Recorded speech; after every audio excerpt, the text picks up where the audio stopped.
So is this like all my work today? It's like right here. All right. So it's the book concern and all is that you're not doing the specific. So that's what she's been saying, would be good if we do specific. Okay? Sometimes in life, there are things that you don't want to do, but you just have to do. This class is one of them. That's what you signed up for. You did not sign up for this. You did. You put AP Stat on your transcript. No, and Miss you Allen took the said teacher. pick one of them, and I didn't know what to do, so I picked stat. Good for you. Now you're. And we signed up to be a teacher. I was I am a teacher not for taking the the last last class time. this year. Obviously same. Okay. Did anyone have any questions on the homework last night? No. Or we can go through them all. Homework. Can we go the through AP them all? class. Because, oh, wait, how many were there? There was like, Oh, Nine. don't go through them all. which one? Which ones were hard? I don't know. Just do like the different, like a lot of them the same problem but different, you know? There's like, okay, well, does anyone notice? So, I don't think many of you guys noticed, but you know how we have two conditions to check for approximately normal, right? You have central limit theorem and the large counts condition, right? But you can't use them both. You only use one of them for each time. Does anyone know which one is used for which? I don't know. Large counts condition is for p hat. So what's the central limit theorem for? What's the other one? It rhymes with dex lar.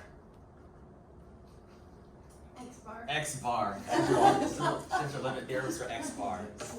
So you guys, that's like a misconception. You cannot use either or. You have to use only one of them for what you're trying to find. So we're good on that. We know what each of them are. Okay. Let's see. For number one, it met. So we remember our three conditions: so random sample, norm, prox norm, and 10%. Dang, Isabel's not here today. I would have answered her amazing question that I couldn't answer last time. So we'll save that for next time when she's here. But number one, it met the random sample, it met the prox norm, but not the 10% condition. So that's why the answer was no. There's another similar question. Number seven met the approximate norm. It maybe met the 10%, but it did not meet random sample. So that's why it was also no.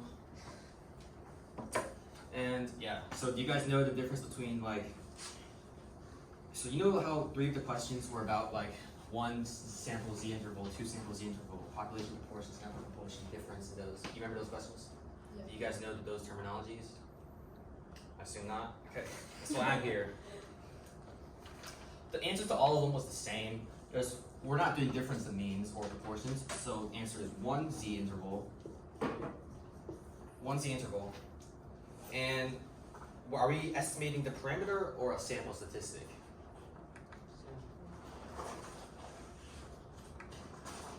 Each of those questions asked us to describe like how many total beetles in the forest or something. You know population? So yes, so we're estimating the parameter, not sample statistic. So that's why it was like one example. Yeah, so that's why it was like one the population proportion, not the sample proportion. It was parameter. This is not the sample one or the difference one. So that was for three of the questions, 3, 4, and 9. That makes sense. We haven't yet. So for a lot of the work ones, remember the two examples I did yesterday? You can use those formulas. You just plug in values for your formulas, use inverse norm, z-score, and yeah, let me see. Yes, critical the margin of error, confidence interval. Now, yeah, you can use that and multiply it by the population for number 8, and that's like pretty much the review. So it was an easy 100. Should be. Now, let's get into the lesson. So remember yesterday's example, how the question like asked us to interpret? Well, to interpret it, I want you to all use this specific formula for interpretation. We are C% confident that the interval from blank to blank captures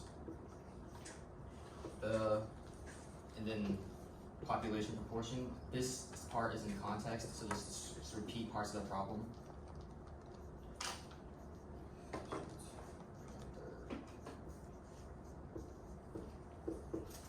Always use that interpretation if they ask for confidence intervals.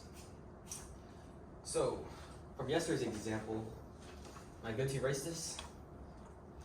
Everyone got this context interpretation down? Check YouTube video.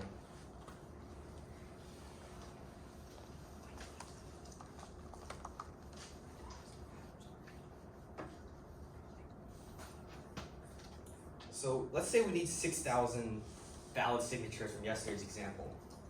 The proportion we need would be 6,000 over 9,888, get 0.639.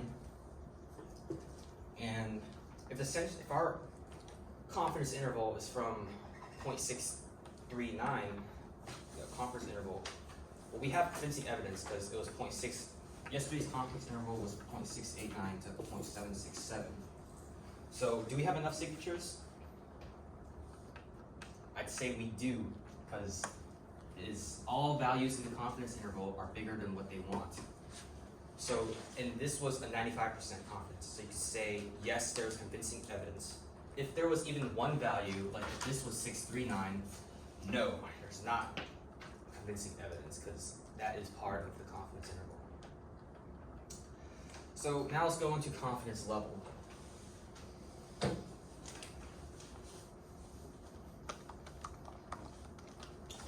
It does not give a probability that the parameter that the particular interval captures p hat. It's the every single interval's chance, because each interval's chance is either 1 or 0, but like the total of every interval has a 95% confidence, for example. We want a smaller margin of error, obviously. So when n is large, so that we can get that by doing a bigger sample size. So when n is larger or when z is smaller, we get a smaller margin of error. And that makes sense. We can use the formulas. Obviously, n larger, then smaller margin of error. Or when critical value, which is just z, is smaller. That is how to get a smaller margin of error.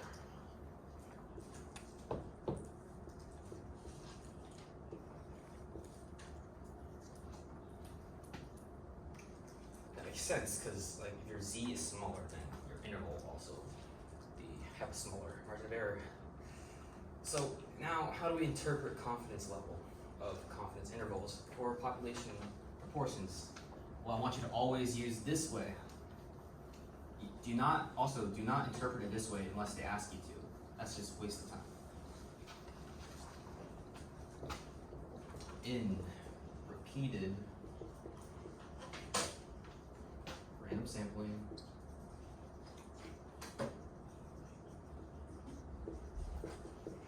with the same sample size,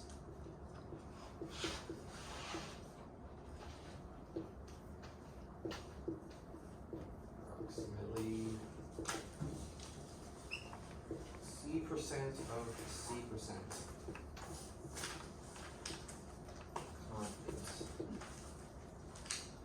intervals will capture the, again, population proportion.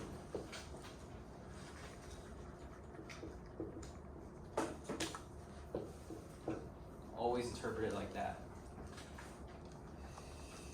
Now, if 100% asked to construct, so on the AP exam, it's almost guaranteed that they will ask you to construct and interpret a confidence interval for p hat. So you have to, when you do that, define the parameter that you're trying to estimate. Then identify your procedure, verify conditions, use proof, so you use your numbers, and then calculate and interpret your confidence interval from Professor Jai's work. And yeah, that's like pretty much it for all of yesterday's lesson. And yeah, it's quite good. I like this song. Thanks. Fresh and sock. Why only one? Because only one leg got cat right. True. Yeah. Oh, that's why they look weird, because they're unbalanced, yeah. Like, Thanks. no, it's a style, it works. It's cool. I think you look great, Darcy. Yeah. Thanks, Ryan. Like my Yeah, favorite you student. always look great, but right now especially. Of course. Can I erase this? This will be in the video.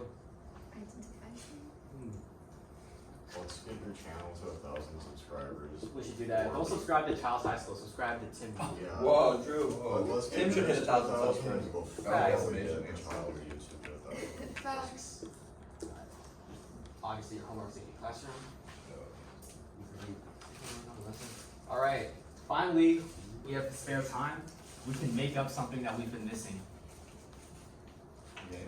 Yes, it's game time. Thank you.